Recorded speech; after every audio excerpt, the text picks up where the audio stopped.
Kitab Ulangan. Apabila Tuhan Allahmu sudah melenyapkan bangsa-bangsa yang negerinya diberikan kepadamu oleh Tuhan Allahmu, dan engkau sudah menduduki daerah mereka dan diam di kota-kota dan rumah-rumah mereka, maka engkau harus menghususkan 3 kota di dalam negeri yang diberikan Tuhan Allahmu kepadamu untuk diduduki. Engkau harus menetapkan jauhnya jalan dan membagi dalam 3 bagian wilayah negeri yang diberikan Tuhan Allahmu untuk dimiliki olehmu, supaya setiap pembunuh dapat melarikan diri ke sana. Inilah ketentuan mengenai pembunuh yang melarikan diri ke sana dan boleh tinggal hidup. Apabila ia membunuh sesamanya manusia dengan tidak sengaja dan dengan tidak membenci dia sebelumnya.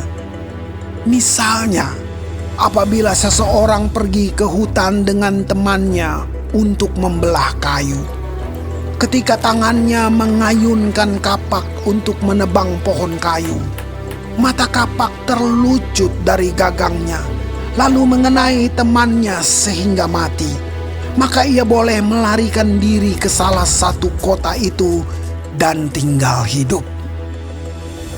Maksudnya supaya jangan penuntut tebusan darah sementara hatinya panas dapat mengejar pembunuh itu. Karena jauhnya perjalanan menangkapnya dan membunuhnya, padahal pembunuh itu tidak patut mendapat hukuman mati, karena ia tidak membenci dia sebelumnya. Itulah sebabnya aku memberi perintah kepadamu, demikian 3 kota haruslah kau khususkan. Dan jika Tuhan Allahmu sudah meluaskan daerahmu nanti, seperti yang dijanjikannya dengan sumpah kepada nenek moyangmu, dan sudah memberikan kepadamu seluruh negeri yang dikatakannya akan diberikan kepada nenek moyangmu.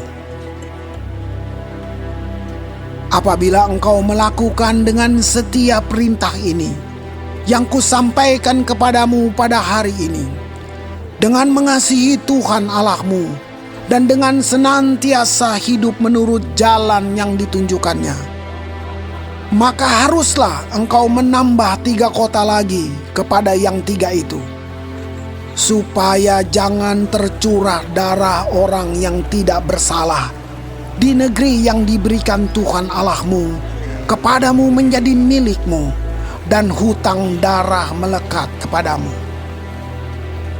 Tetapi apabila seseorang membenci sesamanya manusia dan dengan bersembunyi menantikan dia, lalu bangun menyerang dan memukul dia sehingga mati, kemudian melarikan diri ke salah satu kota itu, maka haruslah para tua-tua kotanya menyuruh mengambil dia dari sana dan menyerahkan dia kepada penuntut tebusan darah supaya ia mati dibunuh. Janganlah engkau merasa sayang kepadanya. Demikianlah harus kau hapuskan darah orang yang tidak bersalah dari antara orang Israel, supaya baik keadaanmu.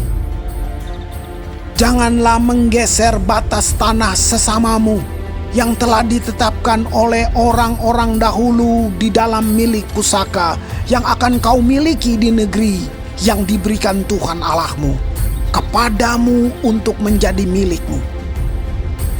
1 orang saksi saja tidak dapat menggugat seseorang mengenai perkara kesalahan apapun atau dosa apapun yang mungkin dilakukannya.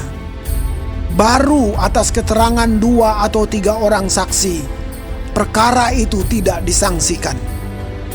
Apabila seorang saksi jahat menggugat seseorang untuk menduduk dia mengenai suatu pelanggaran, maka kedua orang yang mempunyai perkara itu haruslah berdiri di hadapan Tuhan, di hadapan imam-imam dan hakim-hakim yang ada pada waktu itu.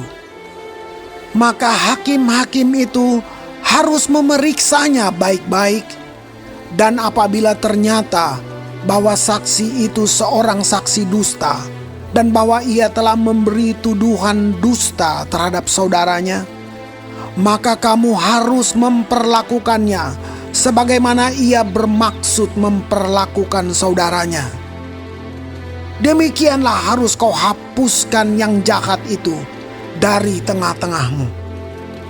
Maka orang-orang lain akan mendengar dan menjadi takut, sehingga mereka tidak akan melakukan lagi perbuatan jahat seperti itu di tengah-tengahmu. Janganlah engkau merasa sayang kepadanya, sebab berlaku nyawa ganti nyawa, mata ganti mata, gigi ganti gigi, tangan ganti tangan, kaki ganti kaki.